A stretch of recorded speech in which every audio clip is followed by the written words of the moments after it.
Hello बच्चों, कैसे हो आप। आज हम कक्षा 4 सामाजिक अध्ययन की वर्कशीट हल करेंगे। टॉपिक है भारत एक परिचय। तो चलिए वर्कशीट हल करते हैं। प्रश्न 1, नीचे दिए गए नक्शे को देखकर दिए गए प्रश्नों के उत्तर लिखें। आप देख सकते हैं वर्कशीट में एक नक्शा दिया हुआ है। यह नक्शा भारत का है। इसके बाद वर्कशीट में कुछ प्रश्न दिए हुए हैं। चलिए उन प्रश्नों का उत्तर लिखते हैं। पहला, भारत के सबसे उत्तर का एक राज्य है, तो इसका जवाब होगा हिमाचल प्रदेश।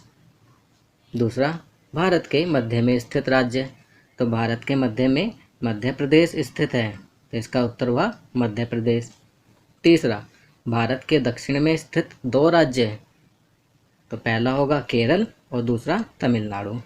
चौथा, भारत के पश्चिम में स्थित राज्य है, तो बच्चों भारत के पश्चिम में गुजरात व राजस्थान राज्य स्थित हैं। तो आप कोई भी राज्य यहाँ लिख सकते हैं। मैं यहाँ पर दोनों ही लिख रहा हूँ, गुजरात व राजस्थान। चलिए आगे बढ़ते हैं। प्रश्न 2, सही उत्तर चुनकर खाली स्थान भरिए। यहाँ पर प्रत्येक प्रश्न के 4 ऑप्शंस दिए हुए हैं, जिनमें से सही ऑप्शन को चुनकर आपको खाली स्थान में भरना है। पहला, भारत में कुल राज्य है, तो इसका सही जवाब है 28 क। तो इसका सही जवाब है क, 28 राज्य। भारत में कुल 28 राज्य हैं। आपको पता होगा भारत में पहले 29 राज्य थे, परंतु जम्मू कश्मीर को केंद्र शासित प्रदेश बना देने के बाद अब भारत में कुल राज्य 28 रह गए हैं। दूसरा, मानचित्र में नदियों को डैश रंग से दिखाया जाता है, तो इसका उत्तर होगा ख, नीले रंग से। मानचित्र में नदियों को नीले रंग से दिखाया जाता है। तीसरा, भारत के उत्तर में डैश पर्वतमाला है, तो इसका उत्तर होगा घ, हिमालय। भारत के उत्तर में हिमालय पर्वतमाला है। चलिए आगे बढ़ते हैं। चौथा, भारत की राजधानी डैश है, तो इसका जवाब तो सभी बच्चों को मालूम होगा। सही जवाब है ख, दिल्ली। भारत की राजधानी दिल्ली है। प्रश्न 3, निम्नलिखित राज्यों को उनमें बोली जाने वाली भाषाओं से मिलाओ। तो यहाँ पर एक लाइन में राज्य और दूसरी लाइन में भाषाएं दी हुई हैं। हमें राज्य को उसकी भाषा से मिलान करना है। तो चलिए, पहला राज्य है महाराष्ट्र, तो महाराष्ट्र की भाषा क्या है? मराठी, तो हम इसको मराठी से मिलाएंगे। दूसरा राज्य है तमिलनाडु, तमिलनाडु की भाषा है तमिल, तो हम इसे तमिल से मिलाएंगे। तीसरा है पंजाब, पंजाब की भाषा तो सभी को मालूम होगी। हाँ सही कहा, पंजाबी। पंजाब की भाषा पंजाबी, तो इसको पंजाबी से मिलान करेंगे। फिर है गुजरात, गुजरात की भाषा है गुजराती, तो इसे गुजराती से मिलान करेंगे। फिर है आखिर में केरल, केरल की भाषा है मलयालम, तो केरल का मिलान मलयालम से करेंगे। तो चलिए आगे बढ़ते हैं।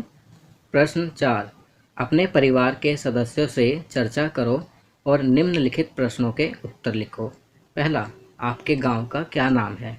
बच्चों इस प्रश्न का उत्तर आपको स्वयं लिखना है कि आपके गांव का क्या नाम है।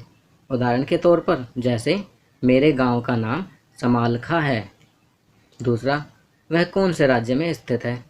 इसका उत्तर भी आप स्वयं लिखेंगे कि आपका गांव कौन से राज्य में स्थित है। जैसे मेरे गांव का नाम समालखा है और वह हरियाणा राज्य में है। तीसरा, वहाँ कौन सी भाषाएं बोली जाती हैं? इसका उत्तर भी आप स्वयं लिखेंगे। और उदाहरण के तौर पर जैसे मेरे गांव का नाम समालखा है और वह हरियाणा में है और हरियाणा में हरियाणवी भाषा बोली जाती है। इसी प्रकार आपका गांव कौन से राज्य में है और वहाँ कौन सी भाषाएं बोली जाती हैं, वह आपको लिखना है। तो चलिए आगे बढ़ते हैं। प्रश्न 5, निम्नलिखित तरीके से भारत के मानचित्र को भरें। आप देख सकते हैं कि यहाँ पर भारत का मानचित्र दिया हुआ है, तो इसको भरना है। पहला, बंगाल की खाड़ी और अरब सागर को नीले रंग से दर्शाइए। तो आपको बच्चों यहाँ बंगाल की खाड़ी और अरब सागर को नीले रंग से दिखाना है। दूसरा, उत्तर प्रदेश, अरुणाचल प्रदेश और बिहार को अपने पसंद के रंग से दर्शाइए।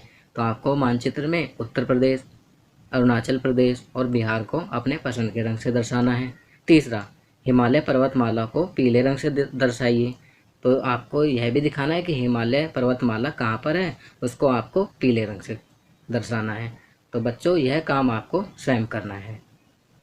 तो बच्चों ये वर्कशीट यहाँ कंप्लीट होती है। आपको यह वीडियो कैसी लगी हमें ज़रूर बताएं। अन्य विषयों पर बनी हमारे लेटेस्ट वीडियोस देखने के लिए चैनल को सब्सक्राइब करना ना भूलें और देखते रहिए हमारा channel knowledge kingdom. Thank you.